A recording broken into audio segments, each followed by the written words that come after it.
Өмнө нь хэлсэнчлэн ханын цаас энэ тэндгүү хуулж тасарсан байгч зарим хэсэгтээ төрсэн ах дүүгээс ч илүү наалтсан байх юм. Үүнийг хуулж хаях гэж оролцсон хүн асар их үзэн ядалтаас гадна асар их төвчээр гаргасан байж таарна. Тэгээд шал нь тэр чигтээ маажигдаж сийчигдэж хэсэг хэсгээрээ цөмөрчгөж ханын шавардлага хүртэл энэ тэндгүй угагдчихаж энэ өрөөнөөс олдсон цорын ганц зүйл бол энэ нүсэр том хүнд ор яг л дайнд ороод гарсан мэт харагдана. Гэвч би эдгээрийг огтхон ч тоохгүй байна. Ганцхан тэр ханын цаас л амар мэндүү мэлми тунгалаг үлми бат лагшин амгалан үйлс өндөрөө тулааны вэртэй подкаст. Ханын шар цаас. Зохиолч Шарлотт Перкинс Гилман. Сэтгэл зүйн трейлер феминист готик аимшигын зохиол. 1-р хэсэг. Жон бит хоёр шиг эгэл жирийн хүмүүс зуныг өнгөрөөхөөр язгууртнуудын эртний харшид туглах завшаан олдно гэдэг тунч ховор хэрэг. Колони үеийн тансаг орд харш үе дамжсан эдлэн газар бүр хий үзэгдэлтэй байшин гэвэл зохиолч хүний хувьд жинхэнэ романтик жаргал болгосон. Гэвч хувь тавилангаас ийм их зүйл хүснэ гэдэг хэтэрсэн хэрэг үзье. Гэхдээ л энэ байшинд нэг л хачин нууцлаг зүйл байгааг би ам бардам хэлнэ. Үгүй бол яагаад ийм хямдхан түрээслэн гэж яагаад ийм удаан хугацаанд эзэнгүй байсан байх вэ? Жон мэдээж намайг шоолдог. Гэхдээ гэр бүлийн амьдралд иймэрхүү зүйл байх л да. Тэр бол туйлын прагматик хүн. Хийсвэр итгэл үнэмшлийг төвчдөггүй, мухар сүсгээс багахан айн. Бас нүдэнд харагдаж гарт баригдахгүй, тоо баримтнаар нотлогдохгүй зүйлсийн тухай яриаг ил цагаан дооглон тогурхдаг юм. Жон бол эмч хүн. Магадгүй үүнийг амьд хүнд хизээж хэлэхгүй, харин энэ өхмөл цаасан дээр буулгах нь сэтгэлд минь асар их тавшрал өгч байна. Магадгүй энэ л шалтгаанаар миний бие хурдан дээрдэхгүй байгаа болов уу? Учир нь тэр намайг өвчтөө гэдэгт итгэдэггүй. Гэвчиг одоо яалтай билээ? Хэрв нэр хүндтэй эмч тэр тусмаа өөрийн чинь нөхөр болох хүн төрөл төрөсөд найз нөхдөд чинь түүнд ямар ч ноцтой асуудал байхгүй. Зүгээр л төр зүрийн мэдрэлийн ядаргаа баг зэргийн хийрхэх хандлага юм гэж батлан хэлээд байхад хүн юу хийж чадах юм бэ? Миний ахч бас нэр хүндтэй эмч. Тэр яг л ижил зүйлийг хэлдэг. Тиймээс би бэлдмэл ууж, биеийн тамир хийж, агаар салхинд гарч, бие минь бүрэн дээрдэх хүртэл ажил хийхийг эрс хориглуулсан. Хов хүнийхээ хувьд би тэдний саналтай нийлдэггүй. Хов хүнийхээ хувьд би сэтгэлд нийцсэн ажил хийж, орчин нөхцлөө солин баг зэрэг догдлол мэдрэх нь надад тустай гэж итгэдэг. Гэвч яалтай билээ? Би тэднийг үл хайхран хэсэг хугацаанд бичиж үтсэн. Гэвч үүнийгээ нууцаар хийх, эсвэл тэдний хүчтэй эсэргүүцэлтэй тулгарх нь намайг туйлдаа хүртэл ятрааж байна. Би заримдаа өөрийнхөө энэ байдалд шахал дарамт баахтай, харин ч илүү олон хүнтэй харилцаж сэтгэлийн хөөрөл мэдэрч байвал дээрдэх юм шиг санагддаг. Гэвч Жон миний хийж чадах хамгийн муу зүйл бол өөрийнхөө өвчний тухай бодох гэдэг юм. Үнэн дээр ч тэр тухай бодох бүрд надад муухай санагддгийг би хүлээн зөвшөөрнө. Тийм болохоор энэ бүгдийг зөнд нь орхиод байшингийн тухай ярий. Үнэхээр үзэсгэлэнтэй газар, тосгоноос бараг 3 милийн зайд, замаас нилээд зайдуу, алсхан орших ганцаардмал байшин. Хашаа хан, цоожтой хаалганууд, цэцэрлэгч болон үйлчлэгч нарт зориулсан тусдаа жижиг байшингууд гээд яг л ном дээр гардаг Английн эдлэн газруудыг санагдуулна. Тэгээд бас энэ гайхалтай цэцэрлэг. Би амьдралдаа ийм цэцэрлэг харж байсангүй. Сүүдэр ихтэй уудан бөгөөд хайлаас моддоор хүрээлүүлсэн замуудтай, усан үзмий модонд ороогдсон урд сарвчнууд, тэдгээрийн доорох сандлууд, тэнд хөлөмжүүд байсан ч одоо бүгд нурж эвдэрсэн байна. Энэ газар өв залгамжлагчдын хоорондох шүүхийн маргаанаас болоод олон жилийн турш эзэнгүй байсан гин. Энэ нь миний төсөөлж байсан хий үзэгдэлтэй байшингийн нууцлаг байдлыг баг зэрэг үгүй хийж байгаач тэр нь надад хамаагүй л те.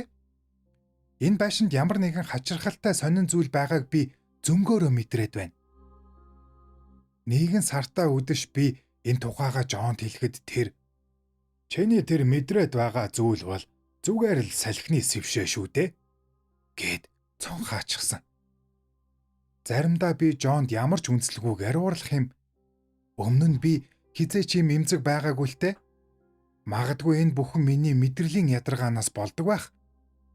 Гэтэл Жон намайг ингэж айшлах юм бол өөрийгөө хянах чадвараа алдна гэдэг. Тийм болохоор би түүний хажууд өөрийгөө хянах гэж асар их хичээдэг.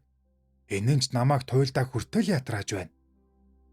Би өрөөндөө огтхонч дургүй. Уг нь нэгдүгээр давхрын цонх руугаа сарнаа цэцэг дүүрэн ургасан хуучны загвартай гоёмсог дааван хөшгтэй өрөөнд ормоор байсан ч Жон зөвшөөрсөнгүй.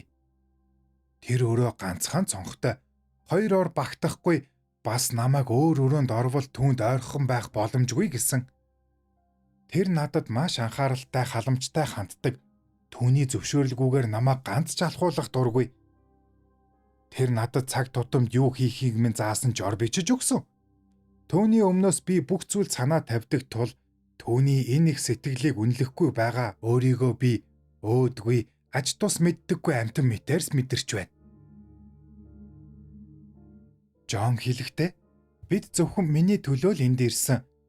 Намайг ямар ч саадгүй амарч аль болох их цэвэр агаараар амьсгалах ёстой гэсэн. Хонгор минь хөдөлгөөн чинь чиний тэнхэнээс, хоол чинь чиний дуршлаас хамаарна. Харин агаарыг бол чи хизээд ч хэдийг ч уушгалж болно шүү дээ гэж тэр хэлв. Ингээд бид байшингийн хамгийн дээд давхрын хүүхдийн өрөөнд төвхөнлөө. Энэ бол байшингийн бүхэл бүтэн нэг давхрыг эзэлсэн гэмээр уудам саруулхан тал тал руугаа харсан цонхтой агаар нарны гэрэл бялгсан том өрөө юм. Эхлээд хүүхдийн өрөө, дараа нь тоглоомын талбай, гимнастикийн заал байсан болов уу гэж би таамаглав. Учир нь цонхнууд нь жаахан хүүхэд унахаас хамгаалсан төмөр сараалжтай. Хананд нь элдв төмөр цагирга зэрэг зүйлс бэхэлжээ. Харин ханны будаг болон цаас нь яг л хөвгүүдийн сургуулийн байр байсан уу гэлтэй харагдана. Орны минь толгой хаваар миний гар хүрхүүц газар болон өрөөний нөгөө талын доод хэсгүүдээр ханын цаасыг хуулж хайсан байгаж би амьдралдаа үүнээс муухай ханын цаас харж байсангүй. Урлагийн бүхий л гоо зөөг зөрчсөн эмх замбраагүй нүсэр хээ угалзууд. Хараа тогтоож дагахад дэндүү бүдгэрж бодлуулсан хэрнээ хүнийг байнга бохимдуулж хүчээр судлахад хүргэм тод хээ. Тэрхүү хазгаа морий тодорхойгүй зурааснуудыг хэсэгж дагаж харахад тэд гинтхэн л амиа хорлох мэд утга учиргүй өнцгөр тасарч ойлгомжгүй зөрчил дунд өөрийгөө үгүй хийн. Энэ нь бүрч зэвүүцмээр бараг л бөөлж цутхам. Нарны гэрэлд айжмаар онгож ганцсан нэг л бохир заваан шар өнгө. Зарим хэсэгтээ бүүдэг хэрнээ нүд гялбом улбар шар, зарим талдаа өвчтөе хүний царай шиг зэвхий хүхэрлэх туяатай. Хүүхдүүд үүнд дургүй байсан нь ч харахгүй. Хэрв би энэ өрөөнд удаан амьдрах хэрэгтэй болвол өөрөө ч гэсэн үүнийг үзэн ядах байсан биз? Оо, Жон ирж байна. Би үнийгээ далд хийх хэрэгтэй. Тэр намайг юм бичгэд дургүй байдгийм. YouTube дээр туулаа нэвэртэй. Бид энд ирээд 2-7 хоног болов. Тэр ихний өдрөөс хойш надад юм бичих хүсэл огт төрсөнгүй. Одоо би энэ аимшигт хүүхдийн өрөөний цонхны дэргэд сууж байна. Тамирчсан биеийг минь эс тооцвол хүснээрээ бичгэд минь саад болох зүйл алга. Жон өдөржин гадуур байдаг. Заримдаа өвчтнүүдийнх нь бие муудвал шүнж ирдэггүй. Миний бие тийм ч хүнд биш байгаад би баяртай байна л да. Гэвч энэ мэдрэлийн ядаргаа гэдэг хүнийг дэндүү ихээр мохоож сэтгэлээр унах юм. Миний үнэхээр хэрхэн шаналж байгааг Жон мэддэггүй. Шаналлах ямар шалтгаан байхгүй гэдгийг тэр мэддэгч энэ нь түүнд хангалттай санагддаг биз? Мэдээж энэ бол зүгээр л нэг мэдрэлийн хөөрөл. Гэвч өөрийн үүргээ ямар байдлаар биелүүлж чадахгүй байгаа минь сэтгэлийг минь хүн дээр дарж байна. Би уг нь Жонд жинхэнэ тус дэм болж түүнийг амарч тугалдахад нь нөмөр болохыг хүссэн юмсан. Гэтэл одоо би түүнд хүнд ачаа болж хувирчээ. Хувцаслах, зочдыг ухтах, гэр орны ажил цэгцлэх гээд өөрийнхөө чадах өчүүхэн зүйлийг хийх гэж би ямар их хүч гаргадагт хэн ч итгэхгүй байх. Мэри хүүхдэд минь тийм сайн байгаа нь харин ямар их хаз вэ? Юутайч зүрлэшгүй хонгорхон үр минь. Гэтэл би хүүхдтэйгээ хамт байж чадахгүй байна. Хүүхэд минь намайг дэндүү их хямраах юм. Жон амьдралдаа хизээж мэдрэлийн ядаргаанд орж үзээгүй байх л да. Тэр намайг энэ ханы цааснаас олж байгааг хараад дандаа шоолдог. Эхэндээ тэр өрөөний цаасыг солих гэж байснаа дараа нь бодлоо өөрчилж би өөрийгөө хянах чадвараа алдаад байх шиг байна. Мэдрэлийн өвчтөй хүн иймэрхүү хий үзэгдэл дэмий төсөөлөлдөө бууж өгөх шиг муу зүйл үгүй гэж хэлсэн. Тэр хэлэхдээ хэрв энэ ханы цаасыг сольчихвол дараа нь нүсэр ор тэгээд тэр сараалчтай цонхнууд шатны толгой дах хаалга гээд дуусахгүй үргэлжлэх юм гэдэг. Энэ газар чамд сайнаар нөлөөлж байгааг чи мэдэн шүү дээ. Тэгээд чонгор минь ердөө 3 сар түрээсэлсэн байшингаа засаж тогтчуулах гэж би тэгтлээ их хүсэхгүй байна. Гэлээ. Тэгвэл доод давхрын өрөө рүү орё л доо. Тэнд тийм гоё өрөөнүүд байгаа шүү дээ гэж намайг хэлэхэд тэр намайг тэрч аваад миний өхөр дүм бяцхан тэнэгхэн минь гэж дуудсан. Хэрв намайг хүсвэл бүр зой руу орж тентхийн ханыг шохоодож өгөхөд ч бэлэн байна гэж тэр даажигнав. Гэхдээ ор цонх болон бусад зүйлсийн талаар түүний хэлсэн нь үнэндээ зөв өлтөө. Энэ өрөө бол хинээч хүсэмжид саруулхан тухтай өрөө мөн. Мэдээж би ердөө л өөрийнхөөрөө дур зоргоороо зангаас болж түүнийг тухгүй байдалд оруулах тийм тэнэг хүн биш шүү дээ. Тэр аимшигт ханы цаасыг л тооцвол би энэ том өрөөнд үнэхээр дасч үнэхээр дуртай болоод байна. Нэг цонхоор нь харахад цэцэрлэг, өнөөх нууцлаг гүн сүүдэртэй сарвчнууд дураараа ургасан цэцэгс бут сөг зангирсан мөрөө моддод харагдаг юм. Нөгөө цонхоор маань сайхан харууц мөн энэ эдлэн газарт харьяалагдах жижигхэн хувийн усан зогцоол харагдана. Байшингаас тийшээ хөдлөх сүүдэр татсан нарийнхан гудамж бий.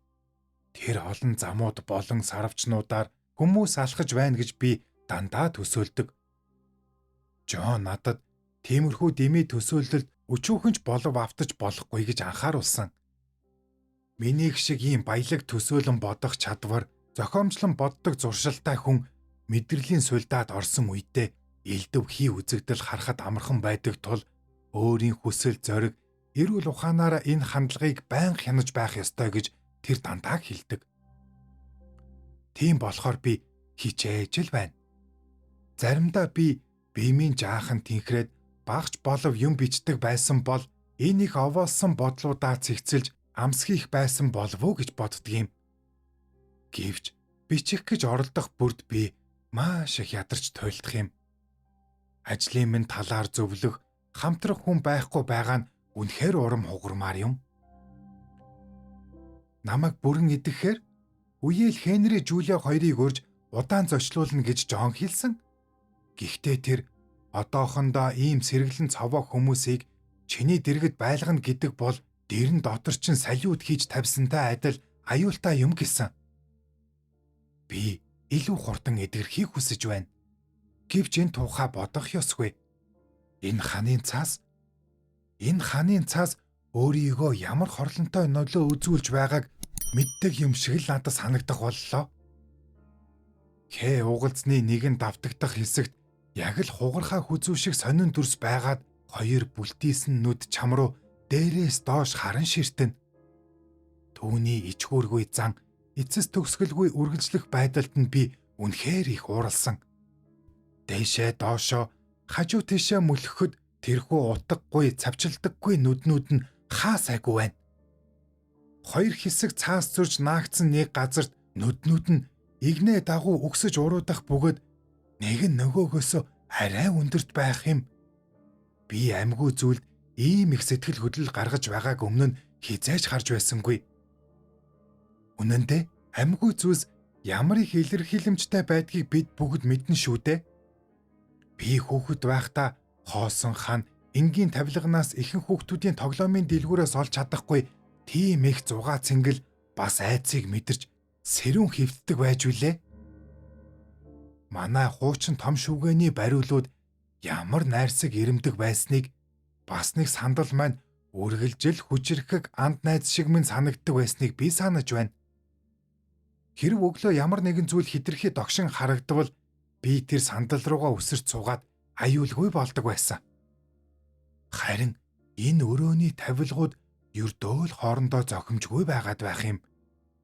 Би эдгээрийг бүгдийг нь доод давхраас зөөж авчирсан. Энэ өрөөг тоглоомын өрөөгөөр ашиглаж байхдаа хүүхдийн өрөөний тавилгуудыг гаргасан байх. Аргачлгүй биз? Хүүхдүүд энд ямар их сүтгэл хийснийг би өмнө нь хизээж харж байсангүй. Өмнө нь хэлсэнчлэн ханын цаас энэ тэндгүү хуулж тасарсан байгч зарим хэсэгтээ төрсэн ах дүүгээс ч илүү наалтсан байх юм. Үүнийг хуулж хаях гэж оролдсон хүн асар их үзэн ядалтаас гадна асар их төвчээр гаргасан байж таарна. Тэгээд шалан тэр чигтээ маажигдаж сийчигдэж хэсэг хэсгээрээ цөмөрчгөж ханын шавардлага хүртэл энэ тэндгүй угагдчихаж энэ өрөөнөөс олдсон цорын ганц зүйл бол энэ нүсэр том хүнд ор яг л дайнд ороод гарсан мэд харагдана. Гэвч би эдгээрийг огтхонч тоохгүй байна. Ганцхан тэр ханын цаас л нэгдүгээр хэсэг төгсөв.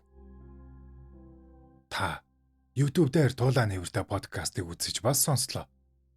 Сэтгэлдээ үлдээж лайк товчоо дараарай. Энэ нь Туулаа нэвртэйгээ дэмжиж буй хэрэг юм. Ингээд л болоо.